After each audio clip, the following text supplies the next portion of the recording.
परम प्रेममय श्री ठाकुर जी के श्री चरणों में कोटि कोटि प्रणाम। जगदीश्वरी जगपालिनी पुरुषोत्तम अर्धांगिनी प्रणाम तुम्हें नारायणी। परम पूज्य पाद प्रीतिदेव श्री बरदा के श्री चरणों में कोटि कोटि प्रणाम। वर्तमान आचार्य देव के श्री चरणों में कोटि कोटि प्रणाम। उपस्थित सभी गुरु बहनों, माताओं, छोटे छोटे बच्चों को, पंजाधारी जो दादा लोग हैं, सभी को मेरा बहुत बहुत जय गुरु। सावन का मास, बंगला श्रावण चल रहा है और हिंदी श्रावण आज से शुरू हो गया है, तो अब बंगला हिंदी साथ साथ चलेगा। ऐसे ठाकुर जी का जो बड़ी माँ का जो परिक्रमा था वो 18 तारीख से ही शुरू हो चुका है। पूरे विश्व स्तर पर इस परिक्रमा की धूम मची है। इसी धूम में जो भी माँ लोग भजन गा रही थी, बहुत सुंदर भजन गा रही थी। ठाकुर जी ने भी कहा है कि संगीत से होता है शासक और व्यायाम, नृत्य से होता है देह का, यही व्यायाम है, सहज व्यायाम, इसके सिवा नहीं कोई दूसरा। बहुत सुंदर व्यायाम चल रहा था, बहुत सुंदर भजन कीर्तन चल रहा था। और बड़ी माँ का कल जो जन्मदिन मनाया जाएगा 133वां, कहते ना जिसका मुझे था इंतज़ार वो घड़ी आ गई आ गई। और कल हमारी वो घड़ी आ गई है। 31 को हम लोग बड़ी माँ का 133वां जन्म महोत्सव आविर्भाव दिवस पालन करेंगे। केंद्र मंदिर में सभी जगह विश्व स्तर पर इसकी धूम मची रहेगी। इसी धूम में सभी लोग मगन हैं। आज से हमारे तो सत्संग केंद्र में आज से तैयारियां शुरू है। मंदिर सज रहा है, माइक वगैरह आ गया, पूरा माहौल तैयार है। और जो माहौल की बात होती है, उस माहौल में जितनी खुशबू होती है आके उस दिन तो वो और खुशबूदार हो जाएगा। तो हमारी बड़ी माँ का जन्म माह चल रहा है और हम लोग घूम घूम के परिक्रमा कर रहे हैं। बहुत आनंद आ रहा है, बहुत ही आनंद आ रहा है। इस आनंद को मैं शब्दों में बयान नहीं कर सकती। बड़ी माँ ठाकुर जी की हमारी अर्धांगिनी है और वो ठाकुर जी के साथ पग पग पे ठाकुर जी का वो अनुसरण करती थी। ठाकुर जी बोलने से पहले ही उनको सारी बातें समझ में आ जाती थी। ठाकुर जी कुछ मुंह खोलने से पहले वो समझ जाती थी कि ठाकुर जी क्या चाह रहे हैं।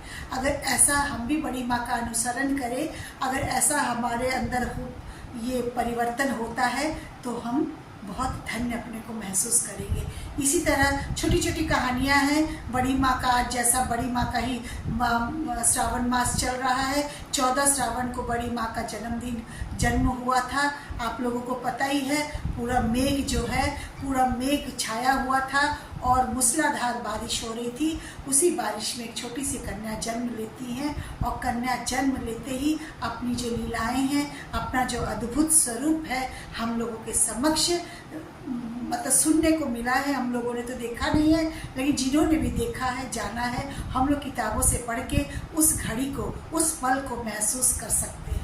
आप भी कर सकती हैं। तो बड़ी माँ का जैसा जन्म हुआ, झूले में उनकी माँ ने दिव्य स्वप्न देखा। त्रिनयनी देवी ने इतना स्वप्न देखा कि उनके घर में एक छोटी सी मैया आई है।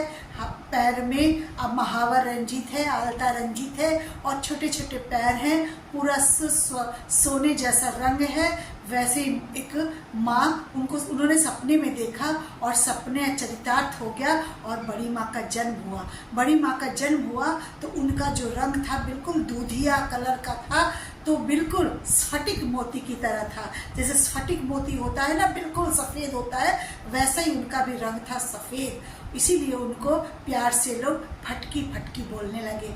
फटकी अपने बड़ी होने लगी। उसके बाद उनकी माँ जो थी, उनकी माँ के गर्भ में बच्चा आ गया। तो उनकी माँ ने सोचा कि कैसे इसका मैं पालन पोषण करूंगी, तो उनको उनके नानी के घर में भेज दिया गया उनका पालन पोषण करने के लिए। संस्कारशाला कहते हैं ना, हम लोगों के घर में जो संस्कार कहाँ से मिलता है, उनको सारे संस्कार उनकी नानी से मिला। उनकी नानी उनकी परवरिश करने लगी। उनकी जो मामा थे वो उनको किताबी शिक्षा देते थे और मौखिक शिक्षा उनकी नानी देती थी। एजुकेशन के साथ साथ एजुकेशन और शिक्षा दोनों अलग अलग चीज़ है। उनका एजुकेशन उनके मामा देते थे और संस्कारों से शिक्षित उनकी नानी करती रही। करती रही। वो वैसे ही बड़ी हो गई, नानी के साथ वो पूजा पाठ करने लगी, नानी से हट करने लगी, नानी मुझे भी दीक्षा लेना है, मुझे भी लेना है। इसी तरह वो नानी के साथ लगी रही और नानी ने उनको संस्कारों से शिक्षित करके ठोक पीट कर उनको तैयार कर दिया। और नानी ने उनको जो जो सिखाया उन्होंने वो सीखा। उन्होंने ना बोलना नहीं सीखा। नानी कहती थी जब ससुराल जाना ना तो कभी मत कहना मैं ये चीज़ नहीं जानती हूँ, ये नहीं कर पाऊँगी, ये चीज़ घर में नहीं है। औरतों का ये तीनों गहना है। ठाकुर जी कहते हैं उनकी माँ, उनकी नानी कहती थी कभी नहीं कहना, बंगला में कहती थी जानीना पारीना नॉय को किच घोड़े यही तीन टेरा के शौक दे उदाहरे। कभी नहीं कहना मैं ये नहीं जानती हूँ, नहीं कर पाऊंगी, ये चीज़ घर में नहीं है। अगर ऐसा तुम कर लेती हो, ऐसा समझ लेती हो तो सारे देवता तुम्हारे आगे नतमस्तक हो जाएंगे, नत जानू हो जाएंगे। ससंभ्रम भक्ति गद कंठ से माँ मेरी जननी मेरी कहते हुए मुग्ध होंगे, तृप्त होंगे, कृत होंगे। तभी तो तुम कन्या कहलाओगी, तभी तो तुम सती कहलाओगी। ठाकुर जी ने नारी नीति में पहला अध्याय जो लिखा है, ये ठाकुर जी के लिखने से पहले ही उनकी नानी ने उनको इस अध्याय के लिए तैयार कर दिया था।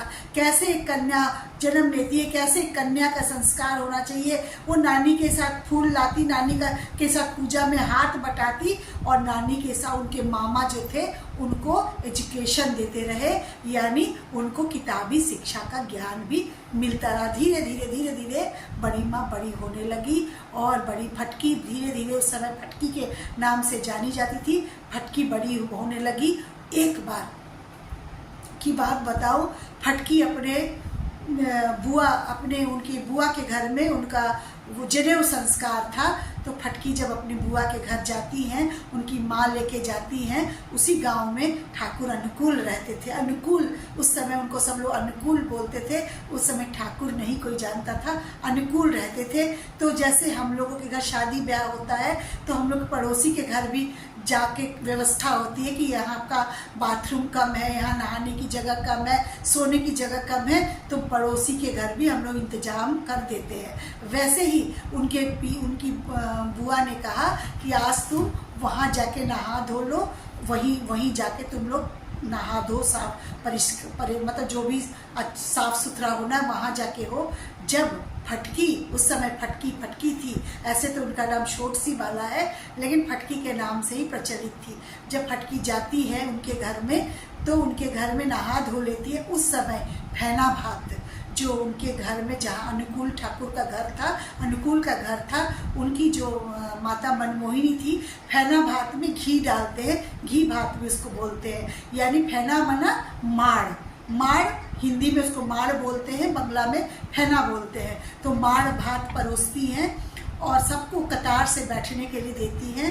तो फटकी भी बैठती है, तो अनुकूल आते हैं और वो अनुकूल से मजाक करती है। उनकी जो दादी सास है, यानी कर्ता माँ, बोलती है इसी के बगल में बैठ जाओ, फटकी के बगल में। अनुकूल थोड़ा शर्मीले मिजाज के थे, शर्माते थे, वो बोले नहीं मैं वहाँ नहीं बैठूंगा। तो उनकी दादी सास जो कर्ता माँ थी, वो बोलती है कि इसी से तुम्हारा ब्याह करेंगे, मजाक में बोलती है। इतने में बालक अनुकूल शर्मा जाते हैं और वहाँ से भाग जाते हैं। तो ऐसी पृष्ठभूमि हमारी फटकी और अनुकूल की पृष्ठभूमि तैयार हो रही थी। ऐसे तैयार होते होते उनका विवाह, बहुत लंबा कहानी है, 30 मिनट में बोलना है। ओशन इन ए टी का किताब है जो गागर में सागर भरने वाली बात है। तो मैं संक्षेप में सब बातें, पूरा सार रखना चाहूँगी बड़ी माँ के जीवन का। तो ऐसे ही बातें होते कई शादियाँ तय होती हैं, कई कटती हैं, अनुकूल की भी, फटकी की भी, लेकिन जिसके साथ जिसका लिखा रहता है वो होके ही होता है। अंत में उनकी शादी, हमारी फटकी और अनुकूल की शादी हो जाती है। फटकी 12 वर्ष की थी और अनुकूल हमारे 18 वर्ष के थे। ऐसी अवस्था में दोनों की शादी होती है। और जब हमारी फटकी जब शादी होके जाती है, बिल्कुल उनका सुनहरा बदन का रंग सोने की आभा की तरह उनका बदन चमक रहा था। छोटे छोटे पैरों में आलता रंजित पैर थे और वो वधू, छोटी सी लड़की, पूरा घूंघट में थी। और जैसे ही अपने पालकी में उस समय वधू जाती थी, जैसे ही पालकी से अपने छोटे छोटे पैर बाहर निकालती हैं, आलता रंजित महावर रंजित पैर, इतना स्वर्णिम आभा उनके हाथ पैर से दिख रहा था, चेहरा तो दिख नहीं रहा था। पैर जैसे ही बाहर निकालती है, पूरा परिवेश स्वर्गमय हो जाता है, इतना सुंदर परिवेश हो जाता है। ऐसा लगता है कि मानो पूरी प्रकृति उनका स्वागत कर रहा है, पूरी छटा वो बिखेर रही थी और इतना सुंदर दृश्य था। बोल मैं रही हूँ, लग रहा है मेरे रोंगटे खड़े हो जा रहे, लग रहा है कि मैं उसी समय वहाँ पहुँच गई हूँ और उनको बालिक जो शोटसी वाला है, जो फटकी है, उनको पालकी से उतरते देख रही हूँ। धीरे धीरे वो वधू दहलीज के अंदर कदम रखती है और घर में एक सुंदर परिवेश की सृष्टि होती है। और धीरे धीरे धीरे धीरे वो माता मनमोहिनी के देख रेख में वो बड़ी होने लगती है। अभी तो वो कुछ जानती भी नहीं थी। धीरे धीरे धीरे धीरे माता मनमोहिनी उनको शिक्षित करते जा रही थी मौखिक ज्ञान के द्वारा, उनको धीरे धीरे। लेकिन बालक अनुकूल का जो मन था वो अपनी परिणीता को देखने के लिए व्याकुल रहता था कि कैसे मैं अपनी बाल वधू को देखूं, कैसे अपनी परिणीता का देखूं। तो हर लड़का लड़की का यही उद्देश्य होता है, जब शादी होती है तो अपनी पत्नी को देखने के लिए व्याकुल होते हैं। बालक अनुकूल भी वैसे ही थे, वो भी साधारण बालक की तरह ही थे। और वो जब हमेशा चाहते थे कि मैं अपनी परिणीता को कैसे देखूं, तो परिणीता जो थी यानी शोटसी बाला यानी फटकी, वो किचन में माता मनमोहिनी और कर्ता माँ के साथ लगी रहती थी, उनको वो शिक्षित करती थी मौखिक ज्ञान से। ठाकुर अनुकूल जो थे वो कैसे देखते, वो धीरे से कोई ना कोई बहाना बना के माता मनमोहिनी से बात करने के लिए किचन में पहुंच जाते थे और अपनी परिणीता को चुपके से देख लेते थे। बहुत सुंदर बोलते हुए मुझे इतना हर्ष हो रहा है, इतना गर्वित हो रही हूँ कि और लग रहा है कि पूरा रोम रोम रोमांचित हो उठा। कैसे अनुकूल अपनी परिणीता को वहाँ देखते होंगे, धीरे से वो देख लेते थे। लेकिन ये सारी बातें कर्ता माँ से छुपी नहीं रही। कर्ता माँ ये सारी बातें भाप गई कि अनुकूल ये चुपके से आता है और बड़ी बहू जो शोटसी वाला है फटकी को देख के चला जाता है। तो कर्ता माँ कहने लगी, तुम बहाना करके किचन में आते हो और धीरे से उसको देख लेते हो, बिना देखे तुमको चैन नहीं मिलती है क्या? बालक अनुकूल शर्मा के भाग जाते हैं। इसी तरह उनकी परवरिश होती रहती है, तरह तरह का उनको सिखाया जाता है। और वो हमेशा बहुत, उनकी नानी ने सिखाया था बहुत कम बोलना, मीठा बोलना। ठाकुर जी बानी लिखते थे, बातें करना गुड़ के जैसा, रहे देह लिपटाए, बड़ी होने पर भी मीठी बातें उल्टी दिशा में धाए। ठाकुर जी कहते थे, ना को जो आलिंगन करता ना के फेर में लुढ़क जाता। वैसे ही हमारी जो फटकी है, वैसे ही ठाकुर जी की सब वाणियों को चरितार्थ करती रही, हाँ और ना में सिर हिलाती थी। छोटी सी घटना है, एक घटना आप लोग सब जानते हैं, लेकिन बस हम ये जानते हैं कि बड़ी माँ ने लालटेन जला दिया। क्यों जलाया, इसका पृष्ठभूमि क्या है, कैसे क्या स्थिति थी, किस परिस्थिति में उन्होंने ये लालटेन जलाया, उसकी बात मैं बताऊं। एक दंपत्ति लड़ते झगड़ते ठाकुर जी के पास आते हैं और ठाकुर जी से शिकायत करते हैं, ठाकुर जी हमारी बड़ी लड़ाई होती है, हमें आपस में पटता नहीं है। ठाकुर जी से 2-4 बार बोलने के बाद भी ठाकुर जी चुपचाप बैठे रहते हैं। तो दंपत्ति को लगता है कि ठाकुर जी क्यों नहीं बोल रहे हैं। इसी बीच ठाकुर जी अपने जो सेवकों से कहते हैं, बड़ी बहू को कहो, बड़ी माँ को कहो जाके कि एक लालटेन जला के ले आएगी। दोपहर का समय था, बड़ी माँ को जाके बोलो, सेवकों से बोला जाके लालटेन जला के ले आओ। बड़ी माँ आई, लालटेन जला के लेके आई। दोपहर का समय था, लालटेन जला के ले आई। पर वो दंपत्ति बैठे रहे, बोले ठाकुर जी कितना सारा काम कर रहे हैं, लालटेन भी जलवा दिया दिन में, लेकिन हमारी बातों का जवाब नहीं दे रहे, हमारी अनबन हो रही है। तब जो इर्द गिर्द जो सेवक बैठे थे वो हंसते हुए बोले, तुम्हारी बातों का जवाब मिल गया है। तो बोले कैसे मिल गया, ठाकुर जी ने तो अपने मुंह से कुछ नहीं बोला। तो उन्होंने सेवकों ने कहा, ठाकुर जी ने बड़ी बहू को जो लालटेन जलाने के लिए बोला वही तुम्हारी बातों का जवाब है। बड़ी माँ ने दोपहर के समय निशब्द होके लालटेन जला दिया। कुछ नहीं बोली कि दोपहर के समय क्यों इतना रोशनी है, क्यों तुम लालटेन जलवा रहे हो। निशब्द रही बड़ी माँ और उन्होंने लालटेन जला दिया। यही तुम्हारे प्रश्नों का उत्तर है कि तुम निशब्द रहोगे, बोलोगे नहीं, जवाब नहीं दोगी तो तुम्हारा अनबन होगा ही कैसे। तो ठाकुर जी ऐसे हम लोगों को शिक्षा देते थे। वहाँ बैठे बैठे वो जवाब, आपके सवालों का जवाब नहीं देंगे, लेकिन वो अपने कर्मों से, अपने हाव भाव से हमारे सवालों का जवाब दे देते हैं। इसीलिए कहते हैं पत्नी की निष्ठा नहीं पति में, पति का नहीं पत्नी में टान, ऐसे चाल चलन हो जिसका श्रद्धा हारा हो संतान। उनकी ये सब बातें, ठाकुर जी की बातें लिखे, एक एक बातों को वो चरितार्थ करने लगी। कभी ना नहीं बोलती थी, चाहे उनके देवर उनसे पूछे कि तुमको सूजी का हलवा बनाना आता है, सीधे हाँ में उनकी दादी ने कहा था हमेशा हाँ बोलना, हाँ बोल दिया। लेकिन उनको ये पता नहीं था कि सूजी के हलवे में नमक पड़ता है या शक्कर पड़ता है। उन्होंने खूब ठोक पीट के नमक डाला और सूजी का हलवा तैयार हो गया। जब उनके देवर खाते हैं तो वो चूँकि उनके समान उम्र के थे, समवयस्क थे, तो उन्होंने उनकी मार पीट खूब उनको पीटने लगे कि ऐसा ही सूजी का हलवा बनता है। इसी तरह जो माता मनमोहिनी जब उनको खीर बनाने बोलती है तो फेना भात, जिस तरह फेना पसाया जाता है, माल निकाला जाता है, उन्होंने चावल पका के दूध को फेना की तरह निकाल दिया।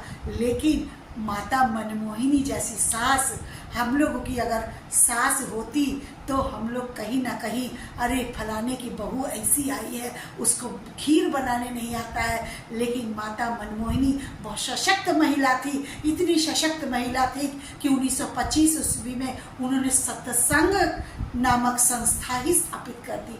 ठाकुर जी को बढ़ाने में, ठाकुर जी को स्थापित करने में उनकी माता का बहुत बड़ा योगदान था। 1925 में उन्होंने, माता मनमोहिनी ने ही ये सत्संग नामक संस्था को उन्होंने ही ये स्थापित किया था। माता मनमोहिनी ही मातृ सम्मेलन की शुरुआत करती है।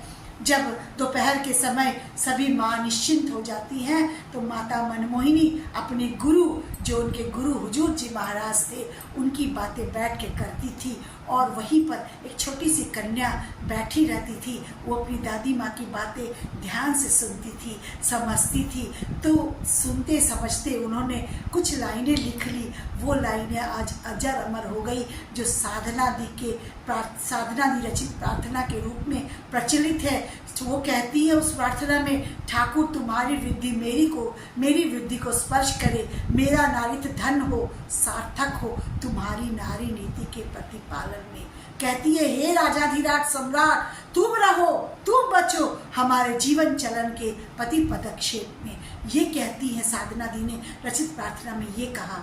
हम क्या कहते हैं मेरी वृद्धि हो, लेकिन वो कहती है ठाकुर तुम्हारी वृद्धि, तुम वृद्धि करो और फिर मेरी वृद्धि को स्पर्श करो। कितना सुंदर बातें। आज ये अजर अमर एक ग्रंथ बन गया है, जो पूरे मातृ सम्मेलन में इसको पढ़ा जाता है। हर मातृ सम्मेलन में हम लोग साधना दी रचित प्रार्थना पढ़ते हैं। अजर अमर ग्रंथ है, इतने सुंदर इसके शब्द हैं, इतनी सुंदर इसकी लाइनें हैं। किसी का अगर माइक खुला है तो थोड़ा बंद कर लेंगे तो मेरा तारतम्य टूटेगा नहीं। तो ठाकुर जी ऐसे ही हम लोगों को शिक्षा देते हैं। और बड़ी माँ माता मनमोहिनी और कर्ता माँ जो उनके जीवन में, कर्ता माँ, देखिए कर्ता माँ ऐसी थी, हम लोगों को लगता है कि कर्ता माँ ने उनके साथ बहुत बुरा किया, लेकिन ठाकुर जी कहते हैं कि कर्ता माँ अगर नहीं होती तो बड़ी बहू बड़ी माँ नहीं बन पाती। कितने पॉजिटिव ढंग से ठाकुर जी कहते हैं, तभी तो हमारे ठाकुर जी हैं। कितने पॉजिटिविटी उनके बातों में रहती है। तो ऐसे ही कर्ता माँ जब उनके हर चीज़ में, हर बात में कहते हैं ना, ठाकुर जी कहते हैं कि तुम लोगों का विशाल यूनिवर्सिटी तुम्हारा ससुराल है, ससुराल के में मरते तक चाहे तुम कोई भी यूनिवर्सिटी में पढ़ो, चाहे दिल्ली यूनिवर्सिटी हो, कैम्ब्रिज हो, ऑक्सफोर्ड हो, लेकिन जब तक ससुराल रूपी यूनिवर्सिटी में पास नहीं होती हो तब तक तुम्हारी पढ़ाई अधूरी है। और आप सभी लोग आत्मविवेचन करें कि आप लोग अपनी विशाल यूनिवर्सिटी में पास हुए हैं कि नहीं। मैं तो अभी पास नहीं हुई हूँ, क्योंकि मेरी जब सासू माँ बताएंगी कि मैं पास हुई हूँ कि नहीं हुई हूँ, उनसे पूछने पर शायद वो कहेगी इसको देर तक सोने की आदत है। वो भी पास नहीं हुई अपनी यूनिवर्सिटी में, उनकी सास भी कहती थी, लेकिन बड़ी माँ 100% उस यूनिवर्सिटी में पास हुई हैं। इतने सुंदर ढंग से अपने परिवार को संजो के, सबको लेके, ससुर की सेवा करके, उनके ससुर जब खाते थे तो उनके ससुर अब उनके चावल में वो ध्यान रखती थी, ससुर के चावल में अगर एक भी काला, उस समय उसको मरा धान बोलते थे, मरा चावल बगला में बोलते हैं, मरा धान अगर कोई भी टुकड़ा रह जाता था तो उनके ससुर खाते नहीं थे। उसी तरह वो एक एक दाना बीनती थी। ठाकुर जी ने उनकी तुलना पहाड़ी सुंदरी के रूप में की। ठाकुर जी ने सबसे पूछा, ए बता तो बड़ी बहू कैसी दिखती है? किसी ने कहा लक्ष्मी स्वरूपा है, किसी ने कहा सरस्वती स्वरूपा है, किसी ने कुछ कहा। ठाकुर जी बोले, धत्त पगले, तुम्हारी बड़ी माँ जो है वो पहाड़ी सुंदरी है, यानी पहाड़ी लोग जितने सुंदर होते हैं उतने कर्मठ होते हैं। तो बड़ी माँ उतनी सुंदर थी और उतनी कर्मठ थी, इतने संजो के रखती थी, इतने चीज़ों को रखती थी। एक छोटी सी घटना और बताऊंगी, समय सीमा है। एक बार बड़ी माँ के पास ठाकुर जी के पास एक दादा आए, बुजुर्ग, बोले कि ठाकुर जी मेरे पेट में बहुत दर्द है, पेचिस की शिकायत है, डिसेंट्री हो गया है और मैं बहुत जगह होम्योपैथिक, एलोपैथिक, आयुर्वेदिक सारी दवाई कर लिया हूँ, लेकिन मेरा ठीक नहीं हुआ है। ठाकुर जी बोले, अच्छा तुम थैकाल फल खाओ। तो बोले थैकाल क्या होता है? ठाकुर जी बोले पता करो थैकाल कहाँ मिलता है। उन दादा ने थैकाल सब जगह पता किया, थैकाल कहीं नहीं मिला। फिर ठाकुर जी के पास आते हैं, बोलते ठाकुर थैकाल तो मिला ही नहीं मुझे। थैकाल एक आसाम में पाया जाने वाला एक फल है जिससे पेट की समस्या का समाधान होता है। तो ठाकुर जी बोले अच्छा तुम बड़ी माँ के पास चले जाओ। तो बड़ी माँ के पास जाके वो कहते हैं कि बड़ी माँ आपके पास थैकाल है? बड़ी माँ मुस्कुराती है, कहती है ठाकुर ने भेजा है ना तुम्हें? तो वो कहते हैं हाँ ठाकुर ने भेजा है। बड़ी माँ खूब सुंदर अपने बिस्तर पे बैठी हैं, चारों तरफ उनके जो डब्बे हैं, उनका ट्रंक है, इतने सुसज्जित ढंग से, छोटा सा कमरा था, इतने सुसज्जित ढंग से वो रखी हैं और करीने से उनकी कपड़े भी तह लगा के रखे हुए हैं। 2-3 तरफ उनके बक्सा पेटी सब रखा है, जो भी है उसी रूम में उनका पूरा संसार बसा है। उसी रूम में ठाकुर जी जो जो चीज़ रखने देते थे उसको भी वो संभाल के रखती थी। तो उससे कहते हैं ठाकुर जी बोले हैं थैकाल आपसे मांगने के लिए। तो बड़ी माँ उस समय अमीय माँ उनकी सेविका थी, उससे कहते हैं दाहिने साइड में देखो 3-4 ट्रंक है, उस ट्रंक में देखो किसी में एक नीला डब्बा रखा होगा, उसमें थैकाल मैंने रखा है। अमीय माँ ने 2-3 ट्रंक खोला, चौथे ट्रंक में जाके एक छोटा सा नीला डब्बा मिला, उसमें नीले डब्बे में थैकाल के कुछ टुकड़े पड़े थे। तो बड़ी माँ के पास लाके अमीय माँ देती हैं और अमीय माँ बड़ी माँ उनको, दादा को वो थैकाल फल देती है और कहती है ठाकुर ने तुमको भेजा है, तुम इसको ले जाओ। उसके बाद बड़ी माँ ठाकुर भोग के लिए जब ठाकुर के यहाँ जाती है तो ठाकुर कहते हैं क्यों बड़ी बहू, थैकाल तुमको कहाँ से मिला? तो बड़ी बहू कहती है कि आपने बहुत पहले का आसाम से कोई आया था, थैकाल आपने मुझे दिया था, मैंने उसको संभाल के रखा है। ठाकुर जी मुस्कुराते हैं, कहते हैं देखो बड़ी माँ का संरक्षण नीति कितना सुंदर ढंग से संरक्षित करती है हर चीज़ को। संरक्षण कितना, कब का थैकाल फल छोटे नीले डब्बे में वो भर के रखी थी और सुंदर ढंग से सुसज्जित करके उसको रखी थी। ठाकुर जी कब क्या चीज़ मांगेंगे, बड़ी माँ उसको करीने से रखती थी, दिमाग में याद रखती थी। ऐसे ही बड़ी माँ की अनगिनत घटनाएं हैं। लेकिन जब बड़ी माँ ठाकुर जी को इतना सम्मान देती थी, ठाकुर जी भी उनके सम्मान में एक रत्ती कमी नहीं रखते थे। ठाकुर जी ने जब, बड़ी माँ ने जब साग बनाया था, आप लोग सबको कहानी पता है, लेकिन इसको बोलने में बहुत आनंद आता है कि कैसे हमारी बड़ी माँ और कैसे ठाकुर जी सम्मान करती थे। बड़ी माँ जब साग बनाती है तो ठाकुर जी का जब भोग लग देती है तो ठाकुर जी साग खाने लगते हैं और लाओ और लाओ और लाओ करते करते सारा साग ही खा जाते हैं। बड़ी माँ सोचती है आज क्या साग बहुत अच्छा बना है। उसके बाद बड़ी माँ सोचती है एक भी साग का पत्ता कुछ भी नहीं बचा है, अगर रहता तो मैं भी चखती, इतना स्वादिष्ट मैं बनाई हूँ। लेकिन खैर बड़ी माँ को एक पत्ता उस पात्र में रखा मिल जाता है। बड़ी माँ उस पत्ते को जब मुंह में चखती है तो बोलती है अरे राम रे राम, इसमें मैंने कितना नमक डाला है, और ठाकुर सारा खा गए। तो ठाकुर ने बड़ी माँ के सम्मान के लिए सारा साग खा गए और बोले कि अगर ये साग सारे लोग खाते तो बड़ी बहू को कुछ ना कुछ सुनाते, करता माँ तो बहुत ही ज़्यादा सुनाती। इस तरह ठाकुर जी भी बड़ी माँ के सम्मान में कोई कमी नहीं रखते हैं। आज की दिनचर्या में मैं देवघर गई थी, उसी तरह मैं आचार्य देव को भी देखती हूँ। पूरा सम्मान, नारियों को बहुत सम्मान देते हैं, सबको देखते हैं और कहते भी हैं कि अगर सबसे ज़्यादा मैं ठाकुर को प्यार करता हूँ, अगर मेरी पत्नी ठाकुर को कहते हैं कि मैं अपनी पत्नी को बोलता हूँ कि अगर ठाकुर जी से तुम बहुत प्यार करोगी तो मैं भी तुमसे बहुत प्यार करूँगा। तो ठाकुर जी सबके प्यारे होने चाहिए और हम लोगों के जीवन में हम लोग ठाकुर और बड़ी माँ की तरह चले, एक दूसरे का सम्मान करें। कि बोली थी ना मैं, पत्नी की निष्ठा नहीं पति में, पति का नहीं पत्नी में टान, ऐसे चाल चलन हो जिसका श्रद्धा हारा हो संतान। पत्नी की निष्ठा नहीं पति में, पत्नी को पति में निष्ठा रखना चाहिए और पति को पत्नी में टान रखना चाहिए, तभी जाके ये सारी चीज़ें संभव होती है। इसलिए ठाकुर जी बोलते हैं नारी ही जाति की जननी है। इतना सर्वोच्च स्थान नारी को दिया है। कहने सुनने की बात बहुत है, बड़ी माँ ठाकुर जी की बातें बहुत है। अगर हम अपने जीवन में बड़ माँ का 8 गुण, अभी मैंने बड़ माँ का एक संरक्षण का जो कहानी सुनाया, इतने सुंदर ढंग से संरक्षित रखती थी। अगर हम नाम ध्यान करेंगे, ठाकुर जी को बहुत मानेंगे, तो हम अपने जीवन में इसी तरह प्रतिपालन कर पाएंगे। हम लोग, मैं भी मातृ सम्मेलन करके आती हूँ, कभी कभी सोचती हूँ कि आज मेरे पतिदेव अगर खाना बना देते तो बहुत अच्छा रहता। मैं थक गई हूँ, लेकिन अगले ही क्षण मुझे ये प्रतीत होता है कि नहीं, अभी मैं मातृ सम्मेलन करके आई हूँ और ठाकुर जी, बड़ी माँ कैसे बोलती थी, ठाकुर जी ने कहा था बड़ी माँ को कि तुम सभी से प्रेम करना, बड़ी बहू तुम ना सभी गुरुजनों का आदर करना और बिल्कुल सती स्त्री होके रहना, कोई तुमको कोई गलत निगाहें तुमको उठा नहीं सके, ऐसा बन के रहना। जो ठाकुर जी ने पत्र में लिखा था, बड़ी माँ ने एक एक चीज़ों को चरितार्थ किया। अभी मैं देवघर गई थी, देवघर में भी दिन रात आचार्य देव लगे हैं। माँ लोगों को दिन रात बोलते हैं, कोई माँ कहती है कि मेरा बच्चा बेटी शादी कर रही है, ऐसे शादी कर रही है, वैसे कर रही है, दिन रात अब हमारे प्रश्नों का उत्तर दे रहे हैं। इस तरह हमारे ठाकुर जी, हमारी बड़ी माँ, हमारे आचार्य देव इस तरह अनवरत लगे हुए हैं और हम लोग भी इस मातृ सम्मेलन में लगे हुए हैं। कल 31 तारीख को हमारी बड़ी माँ का 133वां जन्मदिन है। पूरे जोशो खरोश से सब मनाइएगा। सुबह से ही बड़ी माँ का जो दिन शुरू हो जाएगा, तो मेरा समय अब समाप्ति की ओर है।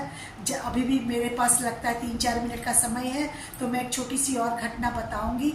एक बार ठाकुर जी पार्लर में बैठे हैं और पार्लर में ठाकुर जी सो जाते हैं। तो बड़ी माँ, देखिए बड़ी माँ सबका ख्याल रखती थी, इतना ज़्यादा ख्याल रखती थी कि वो रात में भी पहरा देती थी, ठाकुर जी के इर्द गिर्द पहरा देती थी और किसी को कुछ बताती नहीं थी कि मैं पहरा दे रही हूँ। वो अपना काम करती थी, गार्ड अपना काम कर रहे हैं, जो चौकीदार है वो अपना काम कर रहे हैं, तो बड़ी माँ भी अपना ही काम करती थी। तो ऐसे ही जब वो पहरा दे रही थी, देख रही थी कि ठाकुर जी मेरे सही हैं कि नहीं, सो रहे हैं कि नहीं। ठाकुर जी का, उनके जीवन में ठाकुर जी की इतनी भक्ति थी। देखिए, हम और आप सोचते हैं, हम जीवन में ही सोचते हैं कि हम पहले मरे ताकि हमारे मांग में सिंदूर हो, हमारे माथे पे बिंदी हो, लेकिन हमारी बड़ी माँ की ऐसी सोच नहीं थी। हमारी बड़ी माँ सोचती थी कि हमारे ठाकुर हमसे पहले जाए, ताकि अगर वो ठाकुर रह जाएंगे और मैं चली जाऊंगी तो मेरे ठाकुर जी को कौन देखेगा। वो ठाकुर जी का एक पैसा बाल बाका नहीं करना चाहती थी। और बड़ी माँ, देखिए बड़ी माँ नहीं थी, पहले वो बड़ी बहू थी। वो माँ की तरह धीरे धीरे आश्रम, माता मनमोहिनी का काम धीरे धीरे वो संभालने लगी। संभालते जब माता मनमोहिनी ने अपना शरीर त्यागा, तब ठाकुर बोले, अब बड़ी बहू घूमटा हटा दो, आज से तुम बड़ी बहू नहीं, आज से इस आश्रम वासियों की बड़ी माँ होके रहो। उस दिन से बड़ी माँ ने जो एक घूमटा लगा के रखती थी, उस दिन से बड़ी माँ ने घूंघटा हटा दिया। वो चौकीदार तो बोलती नहीं थी कि तुम ठाकुर जी की से देखो, निगरानी रखो। वो धीरे से, चौकीदार जब सो जाते हैं तो धीरे से उसकी लाठी और टॉर्च लेके घर में आ जाती है। चौकीदार जब सुबह देखता है मेरा लाठी और टॉर्च नहीं है, तब बड़ी माँ उसको समझाती है कि देखो तुम सो गए थे, इसीलिए लाठी और टॉर्च मैं लेके आई हूँ। मतलब उसको उसकी बात भी बता देती है और अपनी बात भी रख लेती है कि तुमको सोना नहीं चाहिए। बड़ी माँ बहुत निडर थी, बहुत निडर थी। वो शेर चीते से भी नहीं डरती थी। एक बार आश्रम में शेर आ गया था, बड़ी माँ ने उनको भी भगाया। तो इस तरह बड़ी माँ हमारी चौतरफा, मतलब ऑलराउंडर बोलते हैं ना, एक तरह से बिल्कुल चौतरफा ज्ञान से परिपूर्ण थी। और बड़ी जब माता मनमोहिनी को संतान, जो उनके 2-2, 3-3 संतान, 4 संतान, माता मनमोहिनी अपने 4 संतान को कोख में ही जब वो चारों संतान खत्म हो गए थे, तब अंतिम संतान पिशी माँ हुई, बुआ जी हुई, जो उनकी हम लोग बुआ जी बोलते हैं, पिशी माँ थी। तब माता मनमोहिनी को कुछ होश नहीं था कि वो अपने संतान को देखे कि क्या करे। वो बस पूजा रूम में चुपचाप बैठ के आंसू बहाती थी। तब हमारी बड़ी माँ ने उनको सीने से लगा के पिशी माँ का भी पालन किया, पूरे आश्रम की देखभाल करती रही। इसी तरह हम लोग उनकी बातों को कह के सुन के बिल्कुल सशक्त हो जाते हैं, शक्ति मिलती है और कोशिश करते हैं कि हम लोग भी बड़ी माँ के चरित्र में चरित्रगत करें, बड़ी माँ को आत्मसात करें, थोड़ा थोड़ा ही सही। लेकिन अगर बड़ी माँ का 8 गुण हम में भी है, लेकिन वो सोई अवस्था में है, बड़ी माँ में जागृत अवस्था में थी। ठाकुर जी ने पूरा नारी नीति ही उनको देख के लिख दिया है। तो नारी नीति का अगर हम लोग थोड़ा थोड़ा प्रतिपालन करेंगे तो हमारा जीवन निश्चित तौर पर स्वर्गमय हो जाएगा। सभी को बड़ी माँ का 133वां जन्मदिन की बहुत बहुत बधाई देते हुए, सभी की मंगल प्रार्थना करते हुए, सभी को बहुत बहुत जय गुरु।